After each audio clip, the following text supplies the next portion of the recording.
just want to talk for a couple of minutes about the business of AI itself.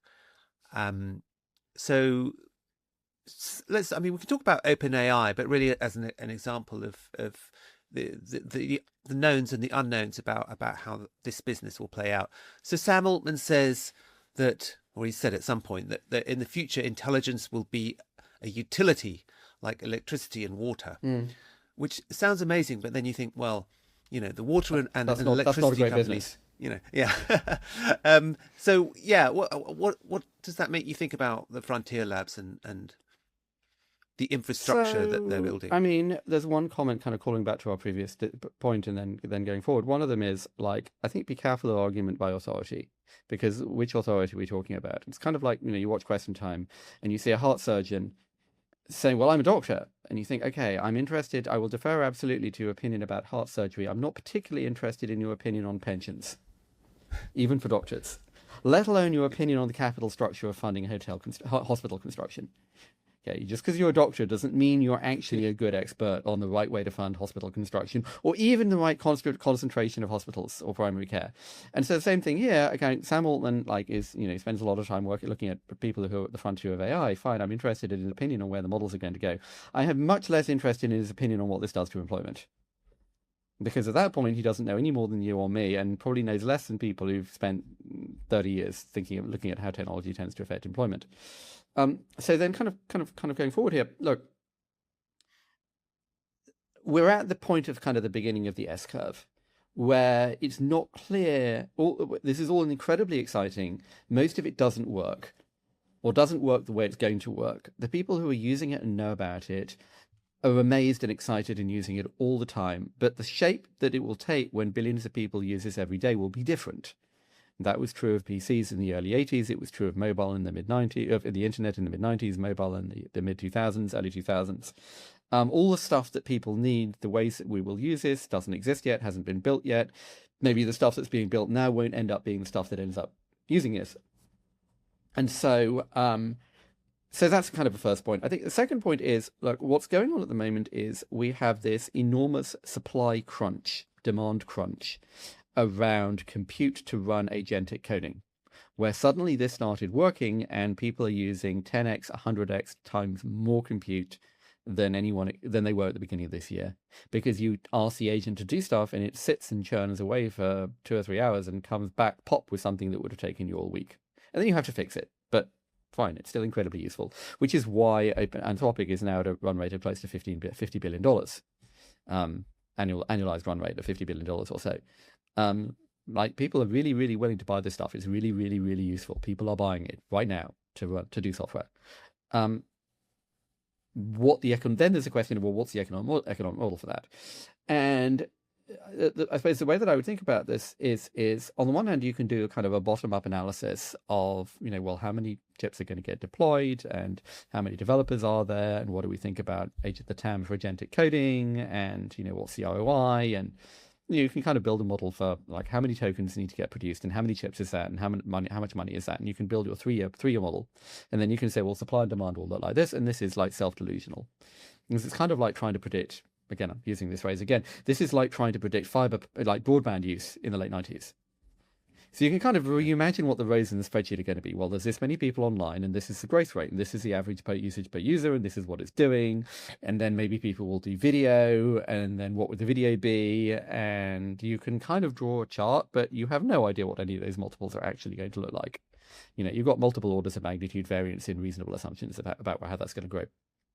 So the other way you can come at this is you can say, look, we've got somewhere between 3 and 6 companies that are making frontier models. You could argue about and say, well, there's only 2 right now. There's 3 to 6 companies that are kind of in the running, with 3 of them at the front. And they're all using basically the same technology, the same compute, and the same training data, and there doesn't seem to be a network effect, at least not yet. And then you have something like half a dozen to a dozen companies who are making smaller models with older technology that are less capable, and that are maybe open source, and that are sort of 6 to 12 months behind the frontier, and that are a tenth or 100th of the cost. And then there's a sort of a curve of which model do you need. So if you want to do dictation on your phone, at a certain point, it just works. The model's now good enough. It runs on your phone. It's free. You don't need to pay for compute from OpenAI to do that. And then there's people who actually need the model like at the head of the curve. They really, really need, they really get a benefit from this week's model at the highest possible price because it's still worth it. So that's the story of fragmentation. And it's a story of fragmentation of something that seems fundamentally to be a commodity. And a commodity is a challenging word because stuff can be really, really difficult and really, really expensive and still be a commodity, like semiconductor manufacturing. Like it's really expensive and really difficult and still kind of a commodity. And there's one company that, because of the way it got more expensive over time, there's one company at the cutting edge and 2 or 3 companies, one generation behind the cutting edge. And so you get this sort of question of, you've got people selling more or less the same thing, building it with more or less the same technology. There's 3 to 6 companies doing this, plus another dozen companies that are offering something much cheaper. Why would you have pricing power and pricing discipline? Right now, you have this enormous supply crunch on demand. And so right now, you can price at ROI. Of course, then there's a subsidiary question if it's not quite necessarily clear what the ROI is. And so you've got companies that have discovered their engineers were spending 50 grand a month on AI saying, wait a minute, like, this is really a good use of funds. But set that aside. In principle, you can charge at ROI right now. But you've got $1 trillion of CapEx coming down the pipeline. You don't know what the next model will be. You've got this systemic disaggregation and fragmentation. You've got many different use cases with different levels of need. And so you kind of get to a sort of base question of, well, if you're selling something that's fundamentally undifferentiated and there's many of you, why would you have pricing power and price discipline? And so that suggests comparisons with cloud or with mobile or with semiconductors, which are all industries where you're kind of selling a product with relatively limited differentiation, and each of those examples are different. So, telecoms is a pure commodity. You're selling bits, except what bandwidth and what coverage do you have. And you have marginal cost. Mobile networks have marginal cost. You have semiconductors where transistors are transistors, but it's harder and harder to stay at the cutting edge, and so only TSMC is at the cutting edge. You have cloud where you have the 3 hyperscalers plus 2 dozen smaller players, where they do have differentiated products. So Azure is different to AWS, which is different to GCP. And they do make good margins, unlike the telcos. But again, they don't have much value up the stack. And so that's a sort of a deterministic kind of top-down view of, well, why would there be pricing power? I think, again, coming back to the great unknown, how much of this can the models do themselves? So can I go to a model and say, I'm going to buy a house. Talk me through how I can set up a project to do that and run that process for me. And go off and work out which documents I need and ask for a login to my bank account. And then go and email the right solicitor and just run the whole thing for me. And that's not science fiction. It may not work like that, but that's not science fiction. Or it may be that your law firm, your solicitor uses an AI system that accelerates this process for them. How am I going to do my taxes? I moved from London to New York. I have New York City's taxes, New York State taxes, maybe California taxes, all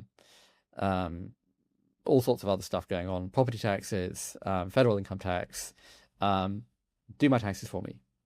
Do I pay an accountant to do that for me? Do I go to the model to do that for me? Do I use Quicken to do that for me? How much of the model of those use cases can the model capture? How much can the model work out what it is that you need to do? And how much is it that needs to be wrapped in user experience and software and use case? And you need some entrepreneur to work out, you work in this industry, you have this problem, you didn't realize you had this problem. You didn't realize your company spends a lot of time doing this thing. And I've worked out the right way to solve that. And I built that, and I'm now going to sell it to you, and I'm the person that can fix it. I'm somebody to call. I have maintenance. I have support. I can add new features. I will be using AI to do all of that, but you're going to pay me to do that for you, which is the way software has always worked in the past. There's always been that question. Do I use SAP? Do I use Excel? Do I buy a dedicated piece of software? And the answer is yes. And you kind of move back and forth between all of those. So this is kind of a long answer to your question, but kind of the core of it is, on the one hand, do the models just become kind of raw commodity infra that's sold at marginal cost, and all the cool stuff is built further up stack, which is what happens with chips, with mobile, with cloud, and so on. Or can the model kind of go all the way up the stack and work the whole stuff out, all the stuff out itself? And I'm kind of on the side that says, no, it's not as easy as that, because that's not the hard part. The hard part is even knowing that the problem exists.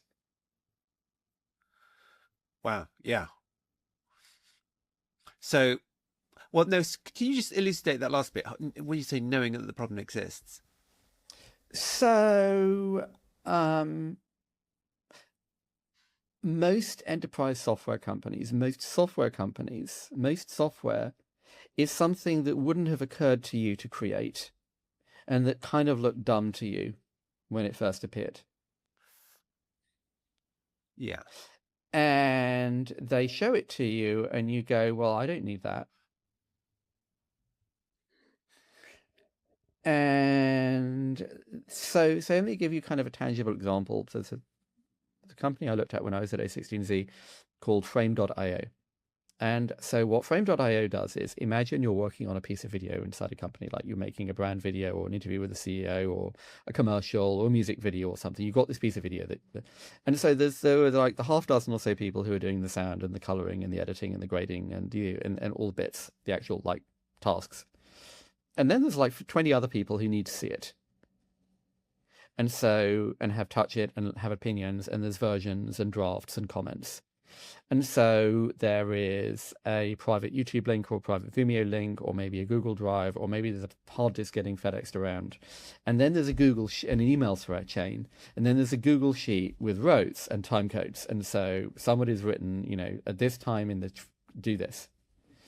And so Frame.io says, no, we're going to make this into a website, and they'll be versioning and commenting and tracking, and this person has view rights on this version, and they went to that frame and drew a circle around this bit on that frame and said, we need to fix this thing, and all the people at the edit suite can see that. Now, none of the people in that flow would have thought that that's a thing we need, and if they weren't the right people to work out what it should actually look like and how it should work. And then also not the right people to go and build it and get all of that to work. Like, the person who is really, really good at an architect is not the right person to design BIS systems. A copy editor is not the right person to design a CMS. That's a different skill. Working out how you build the tool and working out that the tool is even needed is a different person and a different skill to the person who's using the skill all the time. Using the tool all the time.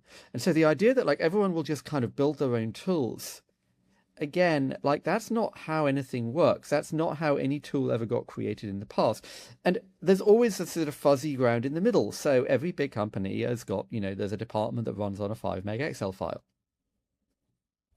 that somebody built 10 years ago, and no one knows who, and no one really owns it. And there's a certain point where they say, no, we should be using a database. And there's also a certain point where they say, no, maybe we should just be using a Google Sheet. I mean, give another kind of more real world example, a more generalist example. Like, if you are KPMG and you hire, 5,000 graduate recruits every year, you have a piece of software for that. In fact, you probably have 5 pieces of software for that. Some of which you built, some of which you bought, some of which are plugged into Workday or whatever it is that you use. If you are a company that hires 5 graduate recruits a year, then you're using a spreadsheet and email. At a certain point in between, you might do a Notion database, or you might turn it into something else. But there's always that question of like, do we need a tool? Do we buy software? Did we realize that was a problem? Did we realize that it would be a good idea to have a tool that does that thing, or should we just carry on doing it inside SAP? How do we work out all of this stuff? And the only thing you can say with certainty with this is that like Gareth and Fat Keith in the office aren't going to invent a better way of doing their job. Yeah. Because that's in the end who we're talking about. It's Dwight and Fat Keith and Gareth from the office, who are not the people to reimagine how their job works. Yeah. Okay. Um, let's move on to I suppose geopolitics, or at least geopolitics. How do you think Britain is placed in a world where control over AI is so important? Are they just going to get squeezed by these incredibly dominant superpowers? America and China have AI sewn up, more or less, or can countries like Britain still find points of leverage?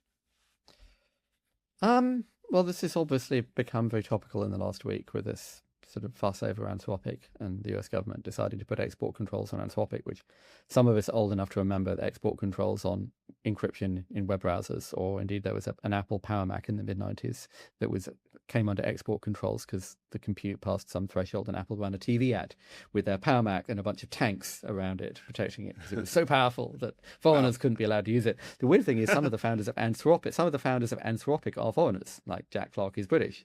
So, like, what is he not? He's not allowed to use their own model. So I think maybe 2 or 3 answers to this. One of them is, and it kind of comes back to this question of whether the models evolve. It may be that we end up with 2 or 3 giant felt computers, and everything else sits on those. And in that case, who has them, and do we need our own felt computer? And this is obviously a parallel to questions around like defense technologies. There's a secondary question in defense technologies, which is, do you actually need your own fighter jet? But presuming you do need a 6th generation fighter jet, then suddenly everyone in Europe is saying, yeah, we probably don't want to just buy the American one anymore. And that would be the analog of there is a Velt computer. You actually need the $1 trillion thing. The other scenario is this might be like saying, like, imagine we were saying, do we need our own databases? Do we need database sovereignty? Is it a problem that, we run on Oracle or SAP? SAP is German. Is that a problem? And the answer is, and that comes back to my question of like the curve of what are the models? Are there 2 or 3 models where there's a small number of people that really, really want benefit from having access to that model, and everything else is smaller, older, lighter weight open source models on that curve? Because obviously at one level there will be, like, there's a point there are some use cases where that use case works and it's not actually very hard, and you can run that on the phone with an open source model from 2 years ago, like for translation or particularly dictation. Dictation will just work and it will just run on the phone for free. So it will not be running on the cloud in a giant LLM that you're paying OpenAI or Anthropic for. It will just run on the phone for free. It's like the the Viz who sells a mug that says, "Remember, tradesman, cash is tax free." It's like, remember, the user's compute has no marginal cost. The user bought the computer. And then so the question is, well, what does that curve look like? How many things that you want to be doing really need the big full fat model?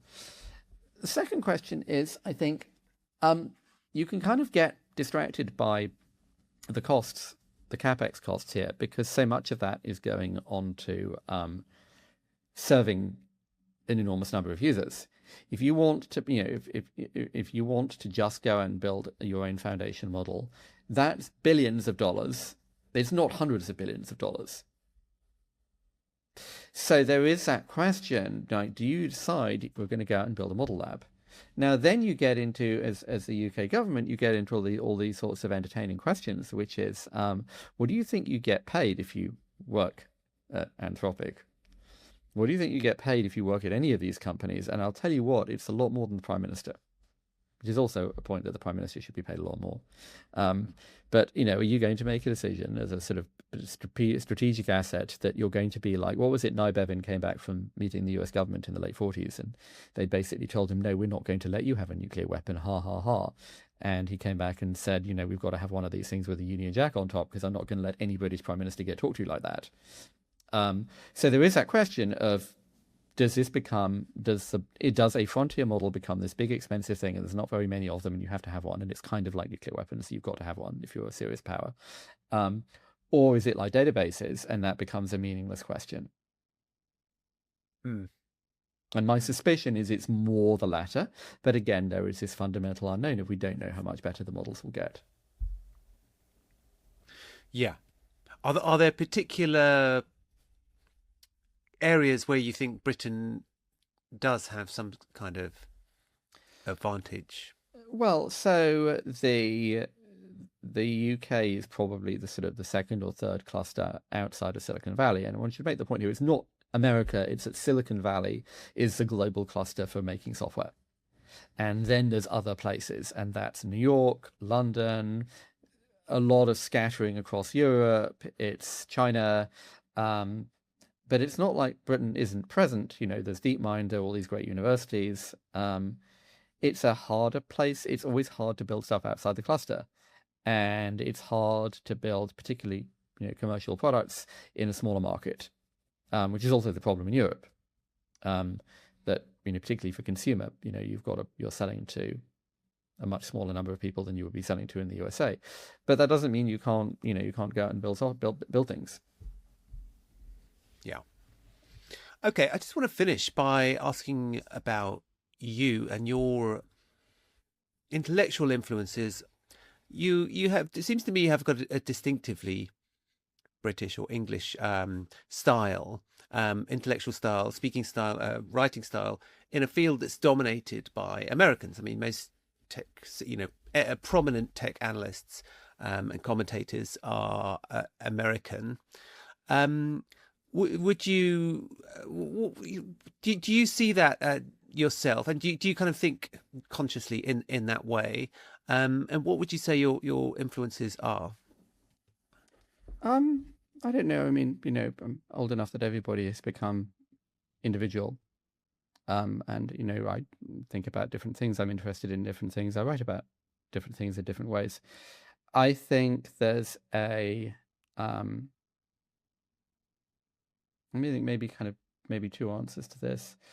I think the first is that there is, just from a kind of a pragmatic point of view, there was a New Yorker writer in the 40s or 50s who said that he wrote better than anyone who wrote faster and faster than anyone who wrote better, which is A.J. Liebling.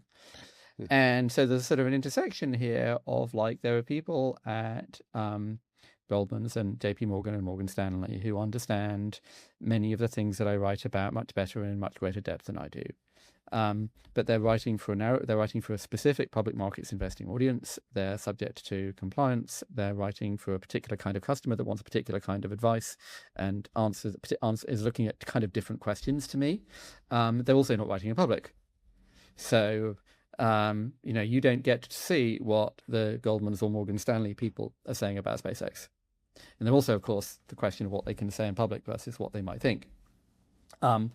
The same thing for people at Bain and BCG and McKinsey. Again, they have a different kind of expertise, and they also know an awful lot about this industry, but they're not professional analysts, and they're not used to writing in public.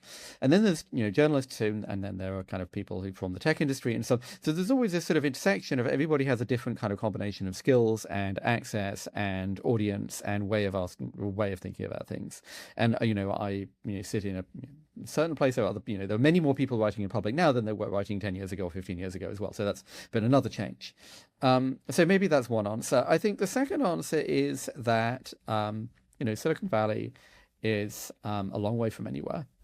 It's 5 or 6 hours flight from New York. I mean, it's kind of like the inverse of the dumb American who comes to Europe and says, wow, all these places are really close. It's like the dumb European who goes to San Francisco and says, so can I just drive over to New York tomorrow? No, it's 7 hours away. It is further. It is as far to get from San Francisco to New York as it is to get from New York to London, or longer. It's an insular place. It's a monocultural place. Many people come there, age 17, and have never really lived anywhere else, or been anywhere else, or talked to anybody else. And so I used to say it's a bit like being in a university town if there's only one subject and the nearest city is 7 hours away. So, in some ways that's incredibly powerful. But it's like, you want to do a PhD? Well, of course you do. Everyone has a PhD. The world expert on the subject's right there. So it's like, why do middle-class kids go to university? Of course you're doing a startup. And both in the sense of the ethos and the sense of possibility and the atmosphere and the culture. Also, just like you want somebody who's done this 5 times before, well, there are 5 of them in this cafe. So you have that, that's the clustering effect. You have that access to all these people who've done this many times before, who know how this works, the aspiration, the sense of possibility. The downside is you'll never meet anybody who doesn't know what your company is and what you're working on and think about stuff kind of the way you do. And when people say Oakland, when people say the East Coast, they mean Oakland. And so you don't have external perspective, which is very good and also kind of unhelpful sometimes. And so, I, have a different educational background and a different, career path and, interested in different things. And so I write about stuff in different ways and try and answer different questions. Silicon Valley can get very high school, and the sort of value to deciding I'm not interested in that. Of course, there's also huge value to being, inside that global cluster. So there's always an ambivalence there. Yeah, and I think it does give you a distinctive voice. So I mean, which I think this applies to all sorts of journalism and writing and to analysts' work and so on, where people are not just buying your enormous, knowledge and it's not just about your superior analysis. It's also about wanting to be connected to this particular individual's way of processing the world. Well, I can't comment on that. I mean, clearly, I'm tremendously clever, but there's lots of other clever people. I think all what I do is I think about a certain kind of question at a certain way. I think I once said that like my main ChatGPT use case is I'm writing something and then I say, well, is this what ChatGPT would say? And if the answer is yes, then I don't publish it, which is at the point that we haven't kind of gone That's into. a great test. That what LLMs do is they give you the average. They tell you what most people Yes. will probably do. And sometimes that's what you want. Sometimes it isn't. Sometimes you want something else. But then the question here is, I'm interested in a certain kind of question and at a certain level of abstraction. I'm also running a business. And so I have to think about, well, is it worth my time going into that field? So like there's a sort of an intersection here of, what am I interested in? What kind of questions am I good at answering? And where is there an audience for that? And so, I can kind of look at like the semiconductor industry and think, first of all, it would take me 6 months to get to the point that I know what everybody in that field knows, at least. No. It would take me 6 months to get to the point that I understand everything that's going on. And that's optimistic, maybe a tremendously vain statement, but it's like at the moment, I don't know what everyone in the field knows. Then would I be saying something different to what everyone in that field is saying? The kind of questions that I'm interested in, would I be coming up with different questions, or would I just be doing a model of TPU demand, which doesn't interest me at all? That's a great business. Like Semi-Analyst has built a great business doing models of TPU demand. I'm not interested in those questions. And then the third question is like, who is going to pay for that? Like, what's the audience for that? Where is there an audience that interests me in the questions that interest me in the fields that are important? So, and part of the kind of evolution of tech is that there are many different branches. So, you can go and become an ad tech expert. You can be an expert in games. You can be an expert in semis. You can be an expert in e-commerce. You can be an expert in data center build outs. Right now, of course, you can be an expert in LLM development. My suspicion is that you will reach a point that becomes like semis, and that nobody outside semis cares about semis. So like chips get faster. Like there's a million Nobel Prizes inside chips get faster, but if you're not in the chip industry, who cares? They get faster. And so then maybe that's where LLMs evolve. But there's this sort of a Venn diagram of like, what do you? And it's a sort of a point for anybody. Like, what are you interested in? What has big important questions, and who wants to pay for that? And you can be a poet, and you try and fill in all three of those, but you kind of need to fill in two of them. That is a great model, as you say, for people who live by their minds across all kinds of fields. And I think it's a great place to wrap up. So thank you very much, Benedict. Sure, thanks. Good to chat.